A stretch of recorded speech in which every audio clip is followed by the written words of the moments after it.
एक रात का खेल है। एक रात में आप अपने आप को शराब पी करके लगता है कि दुनिया के सारे अमीरों से आगे निकल गए, आपके सारे दुख गम दूर हो गए। लेकिन जब अगली सुबह आप उठते हैं तो आपके पैरों के नीचे जो सड़क पड़ती है वो सड़क खंडहर वाली होती है। वही जनता रोती है आपके सामने जो एक रात के मुर्गे, दारू, साड़ी और नाना प्रकार के आडंबरों में फंसती है। पहले 3 कौन से ऐसे काम होंगे जो आपके नज़र में है, प्राथमिकता के आधार पर उन 3 कामों को आप कराएं? हमारे शहर में बंदरों की दुर्व्यवस्था बहुत ज़्यादा बढ़ गई है, तो एक सबसे बड़ी ये जो जटिल व्यवस्था है इसको दूर करने का पूरा बीड़ा उठाऊंगा। जनता कहती है ये तो गलत हो गया, कोई काम ही नहीं हो रहा है। अब तक जो भी नगर पालिका रही है वो 4.5 साल सोती रही और आने वाले चुनाव के समय वो जाग के जनता को दिखाने का काम किया और जनता इस आभा मंडल में फंस के बार बार ऐसे लोगों का चुनाव की कि जो उनके सपनों के साथ, उनके पैसे के साथ, उनके टैक्सेस के साथ खिलवाड़ कर। हमारे शहर में ऐसी तमाम व्यवस्थाएं चल रही हैं जो कि झाड़ू लगाकर, पोछा लगाकर, अन्य लाशें फूंककर, भैया सरकार डीएम, कलेक्टर, एसपी और नीचे होमगार्ड तक, नीचे लेखपाल तक इन व्यवस्थाओं को क्यों बनाई है? चिराग तले ही अंधेरा। जो स्वीपर हम लोग के दरवाजे को साफ करते हैं वो बदहाली में और मौत में सो रहे हैं।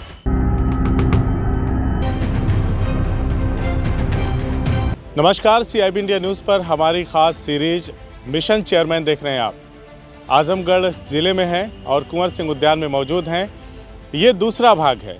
दूसरे भाग में हमने आमंत्रित किया है अभिभावक संघ के अध्यक्ष गोविंद दुबे जी को, जो नगर पालिका परिषद आजमगढ़ का अध्यक्ष पद का चुनाव लड़ रहे हैं। उनको हमने आमंत्रित किया है क्योंकि मिशन चेयरमैन की सीरीज़ में हम जितने भी प्रत्याशी हैं सबसे बातचीत करेंगे और आम जनता से भी बातचीत करेंगे कि आखिर नगर पालिका आजमगढ़ में जो फिर से ये चुनाव होने जा रहा है, उत्तर प्रदेश में सभी जगहों पे होने जा रहा है, लेकिन हम लोग आजमगढ़ में हैं तो आजमगढ़ की ही बात करेंगे। तो आजमगढ़ में जो नगर पालिका का चुनाव होने जा रहा है, 5 वर्ष पूर्ण होने के उपरांत होने जा रहा है, तो इस 5 साल में आजमगढ़ को क्या हासिल हुआ, क्या ज़रूरतें थी लोगों की, वो कितनी पूरी हो पाई, वर्तमान अध्यक्ष ने कितना पूरा किया, इन सभी मुद्दों पे जनता से भी राय शुमारी करेंगे, उनसे बातचीत करेंगे। लेकिन उससे पहले जनता को भी ये जान लेने की ज़रूरत है। अब सवाल तो ये आएगा ना कि आखिर हम पहले प्रत्याशियों का क्यों कर रहे हैं। जनता को ये पहले स्पष्ट रूप से पता चल जाना चाहिए कि उनके बीच में अध्यक्ष पद के तौर पे जो उम्मीदवार जा रहे हैं, जो प्रत्याशी जा रहे हैं, वो कितने एलिजिबल हैं, कितने योग्य हैं, आखिर जनता उनको क्यों चुनेगी, उनका विज़न क्या है, थॉट क्या है, आजमगढ़ नगर पालिका के अंतर्गत जो निवास करने वाले लोग हैं उनको लेकर के उनका क्या सोचना है। तो ये जनता जान लेगी तो उनको मत देने में भी आसानी होगी। वो समझ करके कि कौन उनके लिए बेहतर प्रत्याशी या उम्मीदवार हो सकता है, किस पे वो भरोसा कर सकते हैं। क्योंकि अक्सर एक बात कही जाती है, चुनाव किसी भी लेवल का हो, चाहे वो विधानसभा का हो, लोकसभा का हो या फिर जिला पंचायत का हो या फिर जैसे अभी हाल ही में बीता त्रिस्तरीय पंचायत चुनाव रहा हो, अक्सर जनता ये कहती हुई सुनी जाती है कि हमने गलती कर दिया, गलत व्यक्ति को चुन लिया।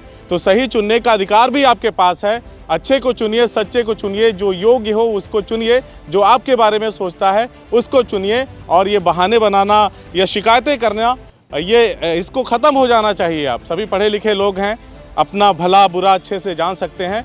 तो मुझे लगता है कि सबको जो ये आगामी चुनाव है इसमें वोट देने से पहले हर एक चीज़ को जान लेना चाहिए, समझ लेना चाहिए।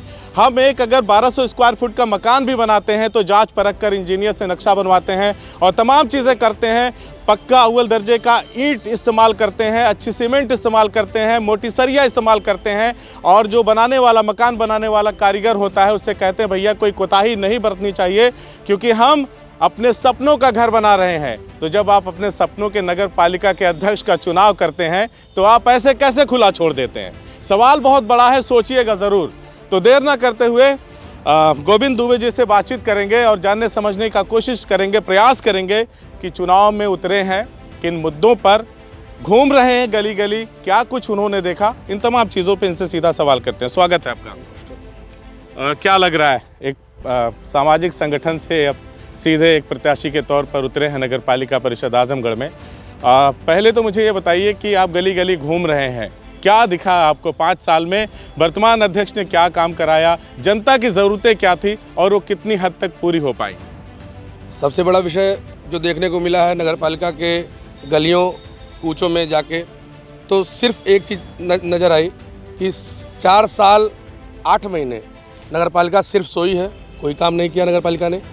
और जब ये 2 महीने बचे हैं तो इसमें इंटरलॉकिंग लगना और नालों की सफाई होना और सीसी रोड बनना, जो रोडें आज 5 साल से बुरी तरह से खंडहर थी, उनका बनना, तो 2 महीनों में इसका मतलब एक चीज़ तो साफ नज़र आई कि अगर अब तक जो भी नगर पालिका रही है वो 4.5 साल सोती रही और आने वाले चुनाव के समय वो जाग के जनता को दिखाने का काम किया, और जनता इस आभा मंडल में फंस के बार बार ऐसे लोगों का चुनाव की कि जो उनके सपनों के साथ, उनके पैसे के साथ, उनके टैक्सेस के साथ खिलवाड़ करती रही। गोविंद जी, मैं ये समझ लेना चाहता हूँ, जैसे मैंने कहा कि सपनों के घर को बनाने के लिए हम बहुत जांच परख करते हैं, ईंटों को ठोक ठठा कर देखते हैं कि हमारे मकान के लिए सही है कि नहीं, कहीं गलत ईंटों का इस्तेमाल तो नहीं हो रहा, कहीं हम मकान में गलत सीमेंट तो नहीं लगा रहे हैं।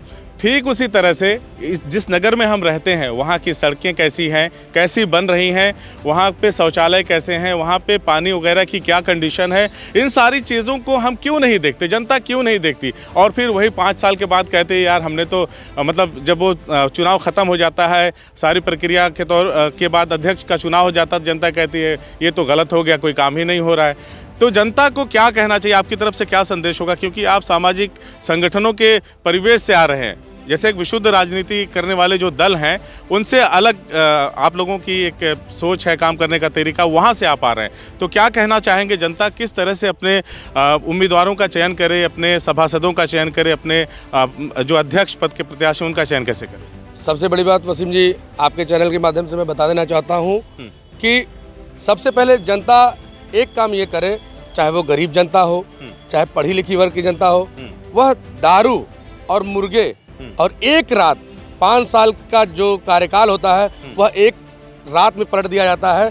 तो जनता इस ताकत से बाहर निकले, तब जाके आजमगढ़ नगर का या प्रदेश के या देश के या पूरे राष्ट्र का विकास तभी संभव है जब वो लालच से बाहर आएगी। वही जनता रोती है आपके सामने जो एक रात के मुर्गे, दारू, साड़ी और नाना प्रकार के आडंबरों में फंसती है। वही घूमते हुए नजर आती है कि हमारे यहाँ नाली नहीं बनी, हमारे यहाँ दरवाजे पे कूड़ा नहीं उठा, हमारे यहाँ लाइट नहीं, हमारे यहाँ रोशनी नहीं है। तो वो वही जनता है, और उस जनता को लुभाने के लिए यहाँ के मठाधीश हैं। वो मठाधीशों के कहने पे वो जनता मोड़ होती है रातों रात, चाहे वो कोई आवास हो, कोई कार्यालय हो, काशीराम हो, चाहे जो भी इन जगह की जनता, जो गरीब जनता है, जो ठेले खुमचे वाले, इनको कोई न कोई मठाधीश इनको पोलराइज करके और रुपए में इनको खरीद लेता है और 5 साल के लिए बेच देता है किसी साहूकार के पास। एक रात का खेल है, शराब, दारू और पता नहीं क्या क्या मुर्गा वगैरह का इन्होंने गिनाया। बिल्कुल सही बात कही उन्होंने, एक रात का खेल है। एक रात में आप अपने आप को शराब पी करके लगता है कि दुनिया के सारे अमीरों से आगे निकल गए, आपके सारे दुख गम दूर हो गए। लेकिन जब अगली सुबह आप उठते हैं तो आपके पैरों के नीचे जो सड़क पड़ती है वो सड़क खंडहर वाली होती है।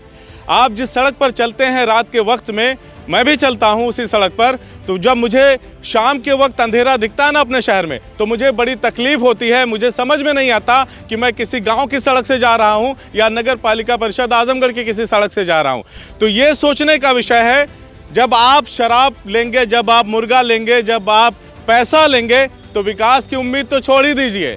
विनाश भी कोई मतलब आपकी मनमर्जी से नहीं करेगा, अपनी मनमर्जी से करेगा। तो अपने आँख कान नाक को खोल करके संविधान ने हमारे ये ताकत दी है, वोट की ताकत दी है, और 5 साल में एक बार कोई भी चुनाव हो, 5 साल में एक बार होता है, तो एक बार इसे इस्तेमाल करने का वक्त होता है। दिमाग की सारी खिड़कियां खोल करके, आंखों को खोल करके अच्छे को सच्चे को चुनेंगे तो वो विकास की योजनाएं इतनी आपके लिए लेकर के आएगा। वो सरकार द्वारा करोड़ों का बजट आता है नगर पालिका, नगर पंचायतों में, तो फिर किसी चीज़ की ज़रूरत ही नहीं पड़ेगी। यकीन मानिए गोविंद जी, इतना बजट आता है कि सांसद और विधायक की ज़रूरत नहीं पड़ेगी। नगर पालिका और पंचायत के लोगों को इतना विकास हो जाएगा अगर सही से जनता ने किसी को चुन लिया, जिसको भी वो चाहती है ना। तो इस पर क्या कहना आपका? जनप्रतिनिधि अगर आपने पढ़ा लिखा, समझदार, सुलझा हुआ अगर आप चुनते हैं तो निश्चित रूप से वह अपने इर्द गिर्द की, अपने पेरीफेरी की व्यवस्थाओं के विषय में जानता होगा, और वह जान के कहाँ पे किस रूप में परिवर्तन किया जा सकता है, रोडें कैसे बनेंगी, किस विभाग से आवंटित करा के मुद्रा लाएगा, कहाँ से किससे अप्रोच करके, चाहे वो सरकार में रहे और चाहे निर्दल रहे। मैं ये इस बात से बिल्कुल भी इत्तेफाक रखता हूँ कि अगर आप सरकार में हैं तो ही आप विकास कर पाएंगे, ऐसा कुछ नहीं है। अगर आपका आत्मबल, आपका मनोबल ऊंचा है तो निश्चित रूप से आप कोई भी सरकार में के विरुद्ध भी हो तो भी आप लखनऊ से और दिल्ली से आप धन आवंटित करा के अपने उस जनता के लिए जो आपके ऊपर विश्वास करके आपको चुनी है उसके विश्वास पे खरा उतरने का प्रयास करेंगे। दूसरी चीज़ मैं आपकी मीडिया के माध्यम से ये बता देना चाहता हूँ वसीम जी कि जिस प्रकार ने आपने बहुत ऊंची बात करी कि एक 1200 स्क्वायर फुट का मकान या ज़मीन लेने के पहले 12 साल, 50 साल, 60 साल एक तरीका होता है निकलने का, वह निकालता है आदमी। ईंटें तक वो 2 माह, 6 माह और अव्वल देख के लेता है। बिल्कुल। तो प्रत्याशी चुनते समय क्यों अपनी आंख पे पट्टी बांधकर किसी मठाधीश के माध्यम से अपने आप को बेचने का काम करता है। दूसरी चीज़ आपकी ये सबसे ऊंची चीज़ लगी कि आप अपनी आंखों से पट्टी खोलिए और आप यह देखिए कि क्या जो जनता में जो लोग घूम रहे हैं प्रत्याशी के नाम पे, क्या वो दिखावे का काम तो नहीं कर रहे हैं। आप मेरा भी 60 साल निकालिए, आप उन प्रत्याशियों का भी 60 साल निकालिए जो जिसकी उम्र है, और उनकी योग्यता को समझिए। यह नहीं कि कहीं वो भेड़िया हैं और शेर की खाल पहन के आपको दिखाकर और आपको रिझाने का काम करके उसमें सफल हो रहे हैं। इस चीज़ का भी विषय आपको ही तय करना है। हमारे शहर में ऐसी तमाम व्यवस्थाएं चल रही हैं जो कि झाड़ू लगाकर, पोछा लगाकर, अन्य लाशें फूंककर, भैया सरकार डीएम, कलेक्टर, एसपी और नीचे होमगार्ड तक, नीचे लेखपाल तक इन व्यवस्थाओं को क्यों बनाई है? सफाई से लेके मृत शैया तक लेके ये सारी व्यवस्थाओं की अलग अलग भूमिका, अलग अलग आवंटन किया गया है, उसका पैसा रिलीज होता है। तो क्या हम झाड़ू लगा के उन लोगों को क्रियाहीन बना रहे हैं जिनको उसके लिए रखा गया है? सफाई कर्मी का काम है, सरकार पैसा दे रही है झाड़ू लगाने के लिए, नाली सफाई के लिए पैसा दे रही है। हम चंद लोग मिलके वो दिखा के, चोला पहन के जनता को रिझा कर और 5 साल लूट के लिए अपना आभा मंडल क्रिएट कर रहे हैं। तो जनता को इस विषय पे भी सोचना होगा। इससे बचने के लिए जाति, पाति, धर्म, भेदभाव इन सब से उठकर एक पढ़ा लिखा, मैं ये नहीं कहता हूँ कि मैं प्रत्याशी हूँ तो मैं अपनी अनुशंसा कर रहा हूँ, नहीं, आप जिसको भी चुने वो 12 साल, 60 साल निकाल कर ही चुने और योग्य चुने, ताकि आपके हारे गाढ़े किसी भी व्यवस्था में वो रात दिन खड़ा होके आपका प्रतिनिधित्व मजबूती से कर सके। वो लोग, चंद लोग जो मार्केट में घूम के साफ सफाई, मैं इस पे आपसे एक आपका पक्ष जानना चाहूँगा, लेकिन मैं पहले सवाल लेना चाहता हूँ। आप जिस तरफ इंगित कर रहे हैं, जैसे नगर पालिका पूरी तरह से निष्क्रिय रही, अभी डेंगू का कितना प्रकोप बुरी तरह से चला, मुबारकपुर पूरा कस्बा पीड़ित था, हज़ारों लोग बीमार थे। आजमगढ़ नगर पालिका की कहीं पे मैंने नहीं देखी, हो सकता उन्होंने करवाया हो, कहीं फॉगिंग वगैरह उन्होंने नहीं करवाया, लेकिन एक संगठन है शहर में जो ये करवा रहा है। तो अगर वो पार्क को साफ करा रहा है, सड़कों को अगर कहीं पे देख रहा है, उसकी भराई कर दे रहा है गड्ढों की, या फिर फॉगिंग वगैरह करा रहा है, तो इसमें ये तो राजनीति करने से पहले भी वो लोग करते थे और वर्तमान में भी कर रहे हैं। तो इससे बुराई क्या है, इसमें बुराई क्या देखते हैं? मैं बुराई की निगाह से नहीं बता रहा हूँ। चंद लोग, सफाई और गड्ढे का काम तो मैंने भी किया, आपने देखा होगा। बिल्कुल देखा है। गड्ढे भरने का काम, तो गड्ढे भर के एक टाली मिट्टी, एक टाली राबिश से मैं पूरे जिले का गड्ढा नहीं भर सकता जो 40 साल और 60 साल 70 सालों में नहीं भरा गया। लेकिन एक जिजीविषा दिखाई आपने कि ऐसे करके भी काम हो सकता, करके हमने सरकारी महकमे को इंगित किया कि ये आपका काम मैं कर रहा हूँ या हमारे लोग कर रहे हैं, आप चेतिए। उनको हमने एक आईना दिखाया, न कि हम यह कहें हमने पूरे शहर को पाट दिया, पूरी रोडें बनवा दी। हमारी हैसियत वो नहीं है, अब किसी संगठन की हैसियत नहीं है कि यह काम फॉगिंग करा के आप रोड पे मोटरसाइकिल से कि जनता देखे। उतने से हमारे शहर की न तो मच्छर मरेंगे, न तो मक्खियाँ मरेंगी, न तो यहाँ का रोग जाएगा। तो इस पे अगर हम वो ले रहे हैं, एडवांटेज ले रहे हैं कि हमने पूरे शहर का वो डेंगू को शहर से निजात दिला दी, तो निश्चित रूप से बताना चाहता हूँ कि आपकी मीडिया के माध्यम से, जब यहाँ का सरकारी अमला उस काम को नहीं करा पा रहा है तो किसी संगठन और व्यक्ति विशेष के बस की बात नहीं है। यह सिर्फ हमारी बात यहाँ के जिला प्रशासन से भी हुई, वह हमसे पूछने लगे कि बताइए गोविंद जी क्या क्या केमिकल मिलाया जाता है। तो जहाँ पे हमारा जिला प्रशासन हमसे ये क्वेश्चन कर रहा है कि क्या क्या, तो मैं रासायनिक तो हूँ नहीं, मैं वैज्ञानिक तो हूँ नहीं। मैं एक बात बता देना चाहता हूँ कि ये दिखावे का काम है, और इतने मात्र से जनता से यही अपील करूँगा कि जनता उस दिखावे के अंदर तह तक जाए। 20 साल 12 साल 60 साल निकाल के सच्ची पहचान कर अपना मत का प्रयोग। आप गली गली घूम रहे हैं, तमाम वार्डों में जा रहे हैं, जो नगर पालिका अंतर्गत 25 वार्ड हैं, तमाम जगहों पे आप जा रहे हैं। मुख्य समस्या क्या है आजमगढ़ के लोगों की? नगर पालिका में क्या क्या कमियां आपको दिखती हैं जो आपने इस दौरान देखी घूमते फिरते वक्त? सबसे पहली कमी तो मैं विभत्स स्थिति देखा कि वह स्वीपर, नगर पालिका के वह स्वीपर जो आपके दरवाजे को साफ करते हैं, जो आपकी आंख खुलने से पहले आपके घर के बाहर के कूड़े को साफ करते हैं, उनका आशियाना पूरी तरह से जर्जर है। आप कभी अपना कैमरा अपनी टीम वहाँ लेके पहुँचिए। बाज बहादुर मोहल्ले की बात मैं बता रहा हूँ, वहाँ जाएंगे आपको मिलेगा कि वह तो हमेशा मौत के साए में सो रहे हैं। वहाँ की ईंटें, वहाँ की वो ऊपर का जो छत है वो टपकता नजर आ रहा है। टपकने का मतलब उसके जो स्लैब है वो कभी भी गिर सकते हैं। छोटे छोटे बच्चे, गरीब बच्चे, स्वीपर आप समझ सकते हैं वो कैसे बदहाली से जी रहे हैं। तो ऐसी नगर पालिका जहाँ चिराग तले ही अंधेरा, जो स्वीपर हम लोग के दरवाजे को साफ करते हैं वो बदहाली में और मौत में सो रहे हैं। तो बाकी यहाँ की जो मुख्य समस्याएं हैं वो नालियाँ हैं। वो चाहे स्केपी के बाहर की नाली हो, चाहे वो किसी भी, अभी तो मैं कल कसाई बाड़े में घूम रहा था, आपको मैं बता दूं कि कोई ऐसा दरवाज़ा नहीं है जिस दरवाजे को ओवरफ्लो करके पानी ना जा रहा हो। तो नालियों की बहुत जटिल समस्या है, उसका निदान तभी होगा जब नालियाँ चौड़ी या नालियों की सफाई होगी। टाइम से जब 4.5 साल बीत जाने पे 3 महीने में कोई काम होगा तो निश्चित रूप से नहीं होगा। और एक छोटी सी नगर पालिका में मैं वसीम जी बता दूं आपसे, मात्र 3-4 काम होते हैं जिससे कि आप चाहें तो 100 वर्षों तक नगर पालिका के हृदय में, यहाँ की जनता के हृदय में बसे रह सकते हैं। एक तो पानी समय से आना, सफाई से कूड़ा उठना, समय पे डंपिंग में पहुँचना, डंपिंग से अपने मुख्य स्थान पे पहुँचना, ठीक है। दूसरा, रोगों की दवाइयों का छिड़काव टाइम टू टाइम होना, ठीक है। और यह काम आप ही को करना, नगर पालिका को करना, ना कि हमारे बगल में हमारे नगरवासी को करना, क्योंकि ये गृह कर दे रहे हैं, जल कर दे रहे हैं, रोड टैक्स दे रहे हैं। जब हम सब पे कर रहे हैं तो हम क्यों करें इस काम को? हम सिर्फ जागरूकता का काम कर सकते हैं और उसका श्रेय यह नहीं ले सकते कि नहीं हमने इसको मुक्त किया। नहीं, हमने एक लड़ाई लड़ी। आप देख रहे होंगे आपके जेल के बाहर कूड़े की गंदगी, कूड़े का अंबार था। मैं प्रोटेस्ट किया, श्रृंखला बनाई और आज एडीएम एफआर के द्वारा इस व्यवस्था को सुधारा गया। आज वहाँ से गंदगी, बदबू सबके सब दूर हो गए। मैं उनका साधुवाद देना चाहता हूँ।